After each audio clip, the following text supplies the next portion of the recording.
Hay historias que parecen inventadas, hasta que uno las escucha de quien las vivió. Esta comenzó en las plazas comerciales de San Luis Potosí, entre hamburguesas, maps y mandiles. Terminó en los rascacielos de Madrid. Pero antes de eso, hubo rechazo, burlas y noches sin comer. Antes de continuar, cuéntanos en los comentarios si alguna vez pasaste por algo parecido. Tu historia puede inspirar a otros. Y no olvides suscribirte para más historias que no se olvidan. Fragmento 1. Luis Adrián tenía 28 años cuando su empresa de diseño modular firmó su primer contrato internacional. Aquel día, desde su oficina en Monterrey, con vista al Cerro de la Silla, recordó un instante muy distinto, el olor a grasa de Carles Selleillar en Plaza Citadina, cuando un cliente lo insultó por mancharle el pantalón mientras trapeaba. Él había comenzado desde abajo, en serio. No en el sentido romántico de redes sociales, sino literal, trapeando, recogiendo charolas, cargando cajas, atendiendo quejas, sirviendo combos, acomodando productos, recibiendo órdenes de jefes que lo trataban como si fuera basura. La primera vez que pensó en arquitectura fue cuando se escondía en los baños de Plaza Sendero, con el celular en la mano viendo vídeos de estructuras imposibles en Dubái, sin saber que un día estaría diseñando cosas parecidas. Luis Adrián vivía cerca de la avenida Souk, en una casa de interés social, en una zona que muchos poutasinos de bien evitaban mencionar. Su padre había sido soldador, su madre empleada de limpieza. Desde los 15 años trabajaba. Lo que fuera. En Plaza El Dorado comenzó como ayudante de intendencia, en Zara Home. Después lo pasaron a Miniso, donde vendía artículos decorativos que no podía comprar. Cada objeto tenía una historia, pero nadie sabía la suya. Fragmento 2. En una ciudad como San Luis Potosí, donde las plazas son punto de reunión, escaparate y hasta refugio, Luis las conocía desde las entrañas. Aprendió a detectar a los clientes tóxicos con solo ver su cara, y a los jefes explotadores con solo oírlos caminar. Pero más allá de eso, Luis observaba. Observaba cómo estaban distribuidos los locales, cómo fluía la gente, cómo el sol iluminaba ciertos rincones. Cuando empezó a estudiar arquitectura en la UAI, muchos en su trabajo se burlaron: tu arquitecto no aguantas ni diseñar tu futuro, gay. A veces lloraba en el camión de regreso a casa. El trayecto de la Souk hasta Morales o la Progreso era largo, y las humillaciones pesaban más que la mochila. Pero había algo en el que nunca se rompió, la certeza de que estaba destinado a algo más grande. En Plaza San Luis consiguió un empleo en Italian Coffee. Ahí aprendió a escuchar. Las juntas de ejecutivos, los arquitectos que hablaban de proyectos, los empresarios que negociaban contratos. Mientras les servía café, Luis tomaba nota mental de todo. Aprendió más ahí que en muchas clases teóricas. Fragmento 3. Una tarde, mientras limpiaba una mesa, escuchó a un arquitecto quejarse de que nadie en San Luis ofrecía renders de calidad internacional. Y ahí se encendió la chispa. Luis, con su laptop vieja y una copia pirata de un programa de diseño, empezó a practicar en las noches. Su cuarto era caluroso, con paredes desconchadas, pero ahí nacieron sus primeras ideas. Comenzó a ofrecer servicios freelance. Al principio, nadie confiaba en él. Pero un día, un pequeño negocio de San Luis, una estética en Morales, le pidió que diseñara su interior. Lo hizo con tanto detalle, que semanas después la dueña le consiguió otro cliente. Así empezó todo. Luego vino un hotel boutique en Real de 14. Luis fue hasta allá con su mochila, su cuaderno de bocetos y un sueño.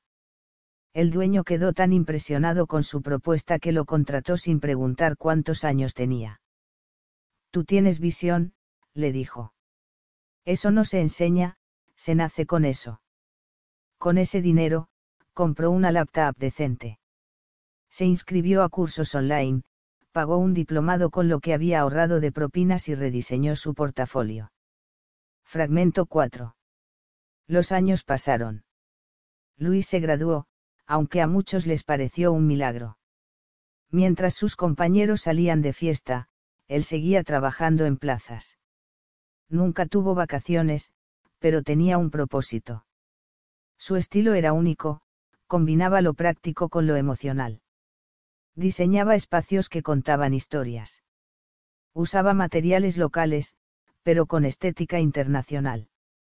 Pronto, empresas de Aguascalientes y Guadalajara comenzaron a buscarlo. Cuando fundó su empresa, la llamó Souk Design Group, en honor a la avenida que lo vio empezar. Algunos le dijeron que ese nombre no sonaba elegante. Pero él sabía que era perfecto. Era su raíz. Era su verdad. La gran oportunidad llegó cuando una cadena española de hoteles boutique encontró su trabajo en una exposición en Ciudad de México. Le escribieron. Querían conocerlo. Él voló a Madrid con un portafolio y el alma temblando. Lo recibieron como a un profesional. Le dieron una semana para presentar una propuesta. No durmió. No comió bien. Solo diseñó. Y cuando mostró su idea, el silencio en la sala duró un minuto entero. Queremos que tú diseñes nuestras 3 nuevas sedes en Europa, le dijeron. Fragmento 5. Luis no lo podía creer. Salió caminando por las calles de Madrid con las manos en los bolsillos, sin saber a quién llamar primero. Pensó en su mamá, en la casa de la avenida Souk, en cómo ella siempre le decía: tú no eres menos que nadie, mijo, aunque vengamos de abajo. Recordó cuando una clienta de Coppel lo llamó muertito de hambre porque se tardó en traerle una talla. O cuando un ingeniero lo mandó por tacos en una junta solo por ser el practicante morenito. Ahora, esa misma gente lo seguía en LinkedIn, le pedía consejos, lo citaba en conferencias. Pero Luis no se había vuelto arrogante. Todo lo contrario, se volvió más humilde. Sabía de dónde venía. Sabía lo que costaba subir desde los sótanos de las plazas. El primer diseño que ejecutó en España fue en Valencia. Un hotel de 6 plantas con estética poutasina, colores tierra, acabados de cantera rosa, techos que recordaban los de San Miguelito. Y lo increíble fue que gustó. Mucho. Tanto que lo invitaron a exponer en Berlín, en una feria internacional de arquitectura. Fragmento 6. En esa feria conoció a inversores suizos, alemanes y japoneses. Hablaban de millones como si fueran pesos. Y él, aunque por dentro le temblaban las piernas, hablaba con seguridad. Sabía que su trabajo hablaba por él. Uno de ellos le dijo: ¿tú eres de México, de qué parte? Y cuando respondió San Luis Potosí, el empresario levantó las cejas. Nunca había escuchado de ese lugar, dijo. Luis sonrió y respondió: pronto lo harán. Y cumplió su promesa. Porque a los 2 años, Souk Design Group tenía oficinas en Monterrey, CDMX, y pronto abriría en Barcelona. Sus diseños estaban en revistas de diseño internacional. Daba entrevistas. Lo invitaban a hablar a universidades. Pero nunca olvidó sus raíces. En cada ponencia hablaba de sus días en Plaza Sendero, de cuando vendía combos en Carles y de las humillaciones que sufrió en los pasillos de Citadina. Ahí es donde se forma el carácter, decía. Ahí aprendí a no rendirme, aunque el mundo me dijera que no valía nada. Fragmento 7. En una de esas conferencias, una joven se acercó y le dijo: soy de la avenida Souk. Mi papá trabaja en una ferretería, y yo también quiero ser arquitecta.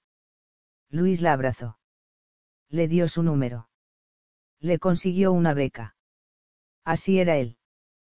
Poco después, fue invitado a dar una charla en la UAIP.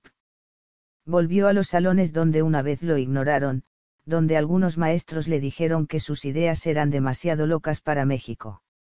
Ahora lo recibían con aplausos. Su familia no lo podía creer. Su papá lloró cuando vio su nombre en una revista europea. Su mamá cocinó enchiladas poutasinas como cuando él era niño. Y él solo miraba hacia adelante, pero con los pies firmes en la tierra. El negocio creció. Ya no solo diseñaban. Ahora construían. Trabajaban con materiales reciclables, impulsaban proyectos comunitarios en zonas marginadas. Luis no quería solo ganar dinero. Quería cambiar vidas. Como alguien que hubiera querido que lo ayudaran a él. Fragmento 8. Hoy, a sus 28 años, Luis Adrián dirige una empresa con más de 70 empleados. Sus diseños están en Monterrey, Puebla, Sevilla, Marsella. Pero él sigue regresando a San Luis. A la casa de la Souk. A su origen. Ahí, en una pared vieja, mandó a poner una placa que dice, aquí comenzó todo. Si tú también sueñas con algo más, no te rindas. Y cada que puede, se sienta en Italian Coffee con una libreta. Observa. Escucha. Toma notas. Porque aunque su nombre ahora suene en otros países, sigue siendo el mismo joven que alguna vez fue llamado muertito de hambre mientras trapeaba un baño. Fragmento 9. Después de su primera gira por Europa, Luis sintió algo raro al volver a casa. Ya no era solo el muchacho de barrio que soñaba en secreto. Ahora era el ejemplo de toda una generación. Lo invitaban a podcasts, a foros de jóvenes emprendedores. Su historia salía en artículos que decían, del trapeador al arquitecto estrella. Pero en medio de tanta atención, Luis decidió hacer algo inesperado, volver a trabajar, aunque fuera simbólicamente, en uno de los lugares donde había comenzado. Regresó a Plaza El Dorado, habló con el gerente de Miniso, y le pidió permiso para trabajar un turno completo, como cualquier otro empleado, sin decir quién era. Solo quería recordar. Volver a sentir. La gente lo miraba raro. ¿Qué hacía un tipo bien vestido acomodando lámparas LED y vendiendo peluches de panda? Pero él no explicaba. Simplemente trabajaba. Al terminar el turno, le regaló a cada uno de sus compañeros una libreta con su historia impresa y una frase en la primera hoja: nadie que empiece desde abajo debe quedarse abajo. Fragmento 10. Inspirado por eso, fundó un programa llamado Raíces Creativas, que otorgaba becas a jóvenes poutasinos de zonas marginadas para estudiar arquitectura, diseño o ingeniería. El requisito era simple: haber trabajado en una plaza, mercado o changarro. Luis quería apoyar a quienes, como él, habían aprendido la vida desde la calle, desde el mostrador. Uno de los primeros becarios fue un muchacho de Ciudad Satélite que vendía paletas afuera de Plaza Sendero. Otro, una joven de la colonia Progreso que trabajaba en limpieza en una óptica. En menos de un año, ya había 30 beneficiados. Luis no solo les daba dinero. Les daba mentoría, herramientas, contactos, incluso laptops. Cada vez que uno de esos chicos avanzaba, él sentía que también sanaba una parte de su pasado. Porque, aunque su presente fuera brillante, su pasado aún dolía. A veces se despertaba en la madrugada con el corazón apretado, recordando los insultos, las puertas cerradas, las veces que pensó en rendirse. Fragmento 11. Una noche, después de una charla TED en Monterrey, Luis recibió un mensaje inesperado. Era de un viejo jefe de Carles Sellar el que una vez le gritó frente a todos: tú solo sirves para limpiar mesas, ubícate. El mensaje decía: hola, Luis Adrián. No sé si te acuerdas de mí. Yo era gerente en Plaza Citadina. Solo quería decirte que estoy orgulloso de lo que lograste.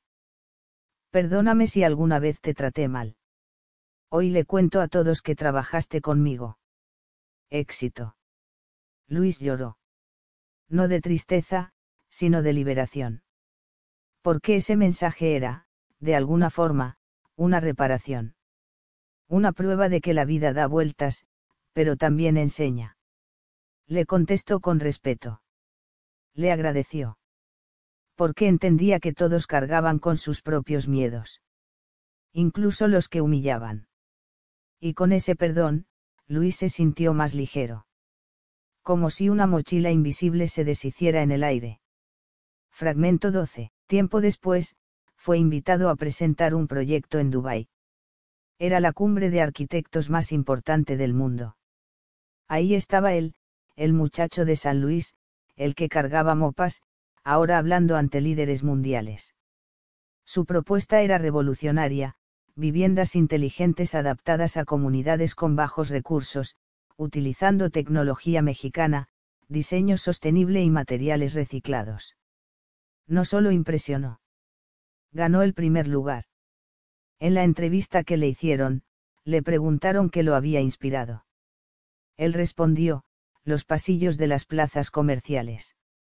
Ahí entendí cómo camina la gente, cómo siente el espacio. Los baños que limpié me enseñaron más de diseño funcional que cualquier clase. Ahí nací como arquitecto. El auditorio aplaudió de pie. Y él, entre luces y cámaras, solo pensaba en San Luis, en la Souk, en el camión de las 10:15 de la noche que tomaba lleno de sueño y dudas. En cómo, pese a todo, había llegado. Fragmento 13.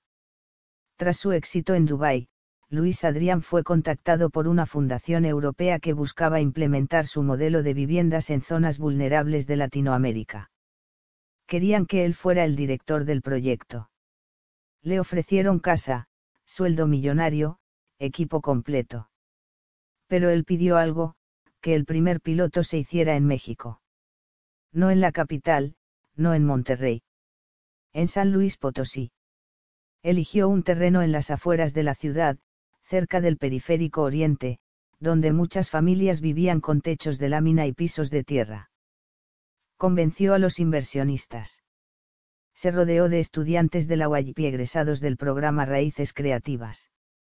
Diseñaron un conjunto habitacional hermoso, funcional, digno, accesible. Cuando se inauguró, Luis lloró como nunca. Vio a las familias entrar a sus nuevas casas. Niños brincando en patios con jardines. Abuelas sentadas en terrazas bien construidas. Y supo que eso era más importante que cualquier rascacielos. Ahí, entre aplausos y lágrimas, se le acercó una señora y le dijo: mi hijo trabaja en Carles Selleillar. Gracias por hacerme creer que él también puede lograr algo. Fragmento 14. Con el tiempo, Luis se volvió referente. Ya no solo en arquitectura, sino en superación. Escribió un libro: Desde el piso hasta el cielo, cómo diseñé mi futuro trapeando baños. Se convirtió en bestseller. En una entrevista para un canal internacional, le preguntaron si se sentía exitoso. Y él dijo: me siento en paz. El éxito es que mi historia le sirva a otro para no rendirse. Recorrió universidades. Dio pláticas. Pero también seguía diseñando. Participó en proyectos en Japón, Brasil, Marruecos. Pero nunca aceptaba trabajos que lo alejaran de sus principios: inclusión, sostenibilidad, dignidad. Incluso creó una app que conectaba a diseñadores emergentes con pequeñas empresas que necesitaban remodelar locales. La llamó Espacio Justo. Fue descargada por miles. Cada que podía, volvía a caminar por Plaza Sendero, saludaba al personal de limpieza, a los de seguridad, a los empleados de comida rápida. Les daba una sonrisa, un ¿cómo vas?, un échale ganas, vas bien. Porque sabía que cada uno de ellos podía ser un Luis Adrián en potencia. Fragmento 15. Un día, recibió un reconocimiento del gobierno de San Luis Potosí por su aporte social y cultural. El evento fue en el Teatro de la Paz. Cuando subió al escenario, miró al público y pensó: yo antes veía este lugar como algo inalcanzable.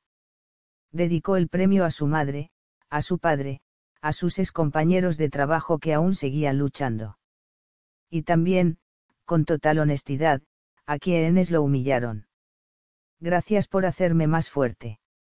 Ustedes fueron el fuego que templó mi carácter. La sala entera se puso de pie.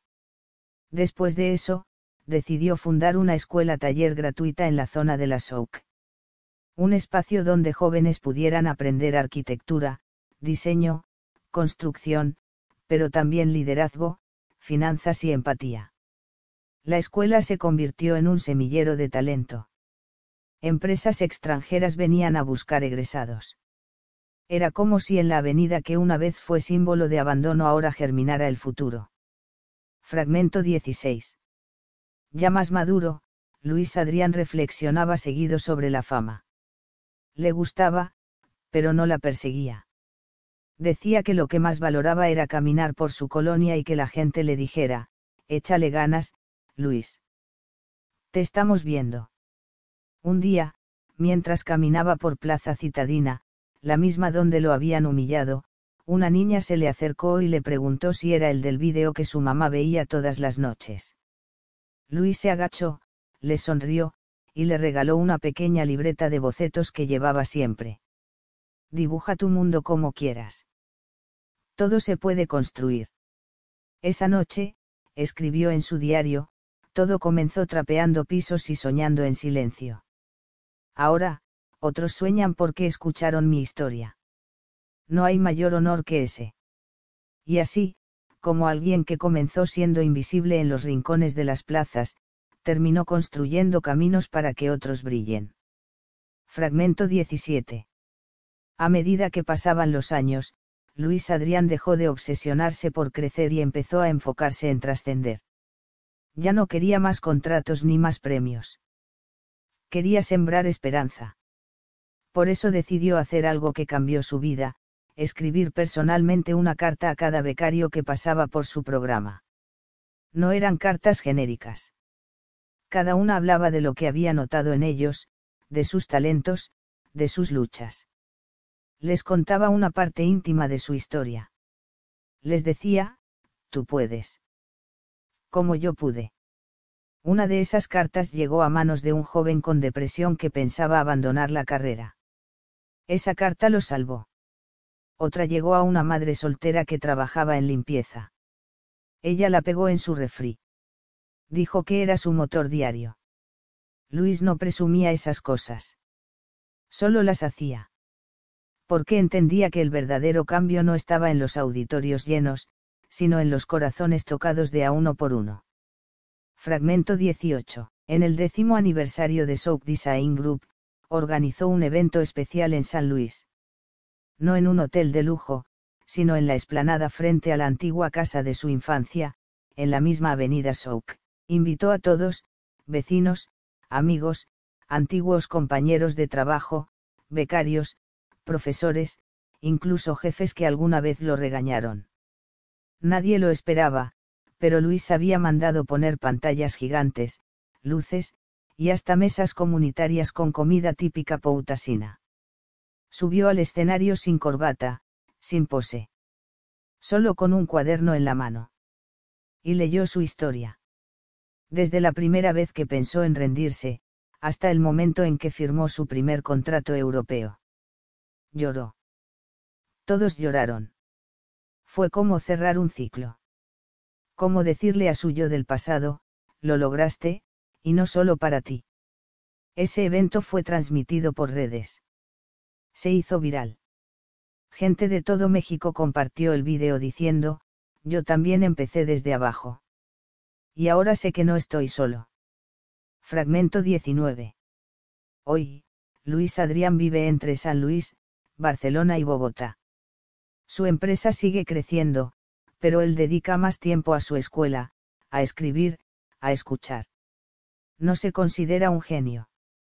Se considera un sobreviviente. Un testimonio. Alguien que atravesó la humillación sin convertirse en un resentido. Que triunfó sin volverse soberbio. Que construyó un imperio sin olvidar la calle.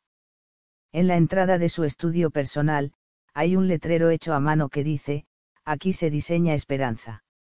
Y debajo, una foto de él a los 17 años, con uniforme de Carles Elleíar sosteniendo un trapeador y una libreta de bocetos.